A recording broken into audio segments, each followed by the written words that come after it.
What's going on, Jerome's? Unfortunately, it's mock draft time in the city. We get to 18, even though we should talk about playoff seeding and resting veterans because we already got a playoff spot clinched up, but whatever.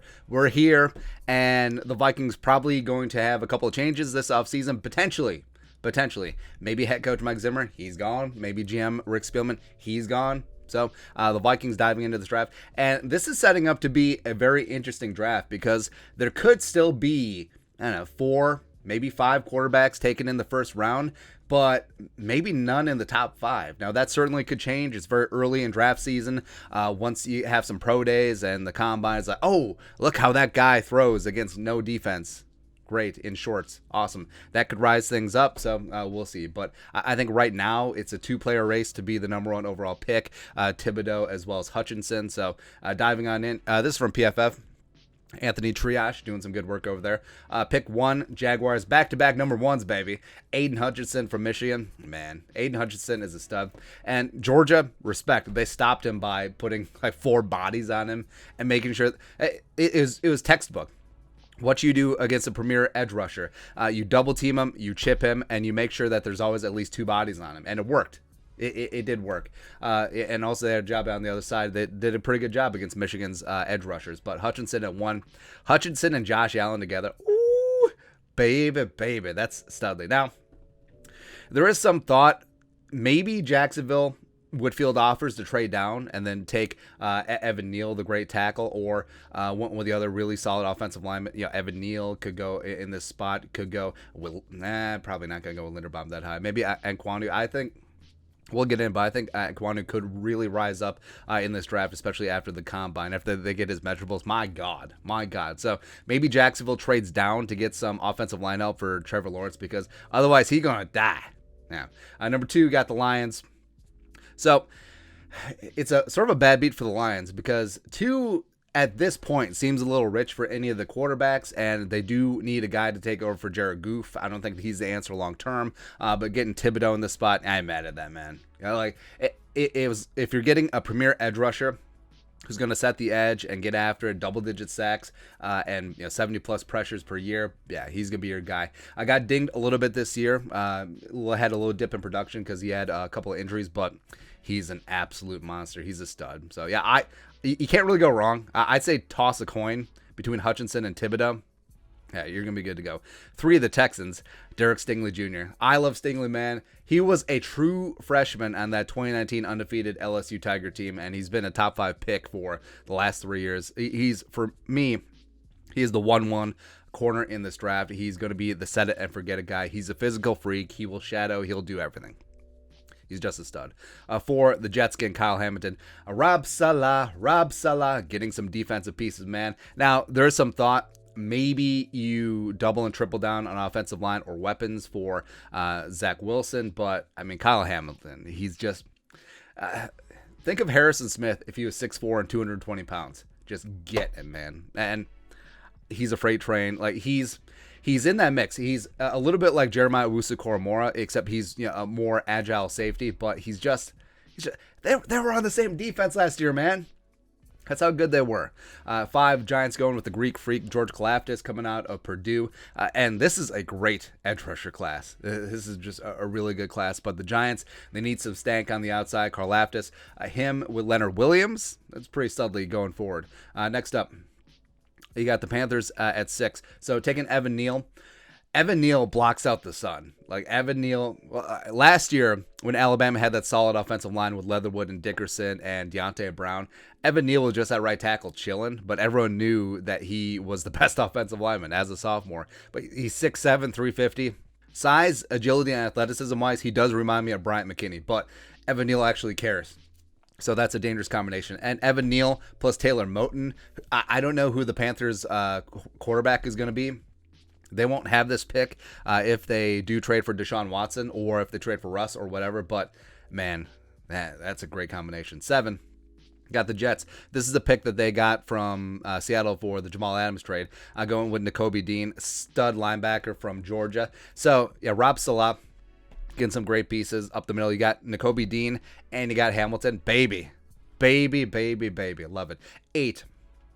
Got the Giants going Linderbaum. So the Giants going in the trenches.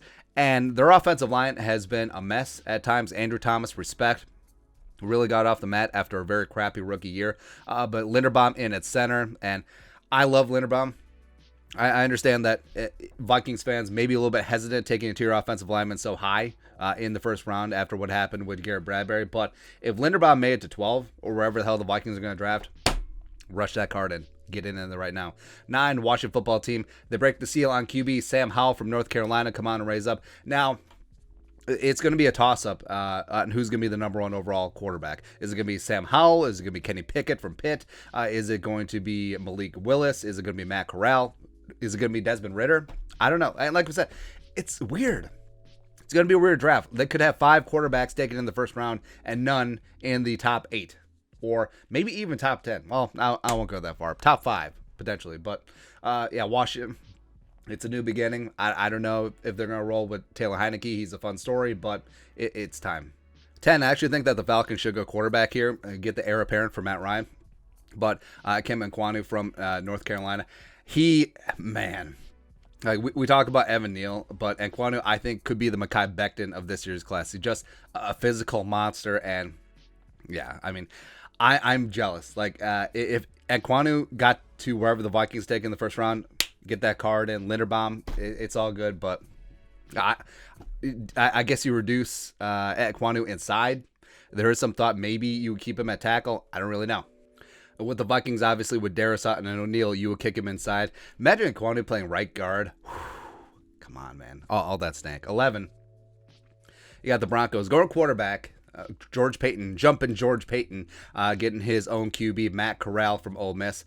I understand this one where Corral, had that little injury, but I mean he's a lot of fun. He is fun, and yeah, you could say the wide open offense with Lane Kiffin at Ole Miss. Maybe that did pad his stats, but I think he delivers a good ball. I think he's a solid leader, and I think him in Denver with those weapons, it does make a lot of sense. Vikings at 12, so they're in an interesting spot.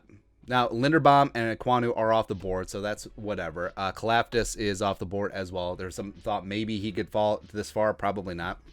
But Sauce Gardner, yes. I mean, the man has not given up a touchdown in coverage during his entire college career. And you could say, well, who has Cincinnati played? Sauce Gardner played great against Alabama. He only gave up 14 yards in coverage against Alabama's phenomenal wide receivers. So Sauce Gardner was not the problem. He certainly was not the problem in that college football playoff semifinal, just ass whooping, right? But yeah, Sauce Gardner's size, 6'3", 200. He gets after it. He is the true blue alpha 1. I think from day 1, you start him as a shadow corner. Just follow the other team's wide receiver 1. Outside, slot, left, right, wherever, and he just erases them from the equation. I think that he is that guy, and it would be ironic since the Vikings probably moving on from Mike Zimmer that the Vikings still go cornerback in this spot. Yeah, even though cornerback could be a position of need because Patrick Peterson's probably moving on. If Zimmer moves on, I don't think that he returns absent Zimmer. On Dancer, question mark. Chris Boyd, no. Harrison Hand, question mark, since they don't give him the time of day. So cornerback is going to be a need, but this is a merging, a convergence of position of need and BPA, and we're always team BPA. And for me, Sauce at 12 here would be the best player available. Like maybe you go, Garrett Wilson would be a lot of fun. Ooh, Garrett Wilson, KJ, Thielen, JJ. Let's go, man. Jameson Williams, Desmond Ridder. All right, so yeah, Desmond Ridder, Kenny Pickett, Jordan Davis in that mix as well. Man, yeah, just looking through. I do like Booth a little bit more than PFF does. Yeah, Kenyon Green too. Damn. It's going to be a fun draft class. It's going to be a weird Lions get their quarterback, Malik Willis. That's actually a really good thing for them. So they get Thibodeau at 2, and then they get Willis at 30. Yeah, that's pretty damn good for the Lions, man. Oh, DeMarvin Leal falls that far. I hate that one. DeMarvin Leal and Kenny Clark together. Hate it. Hate it with every fiber of my being. But, yeah, at this point, at 12, yeah, Sauce for me would be BPA. So it just aligns that it's also a position of need. And also, maybe this is if Spielman stays in power and Zimmer is fired, and maybe this is like one last FU from Spielman. Spielman to Zimmer is like, hey, finally drafted a corner, first round. Yeah, again, But anyways, let us know your thoughts on our thoughts on PFF's thoughts or latest mock draft. Vikings get sauced at 12. Let us know in the comment section below. Subscribe for daily Vikings takes. Want to support the work? Put a little something in the Venmo. But until next time, Skull, production value.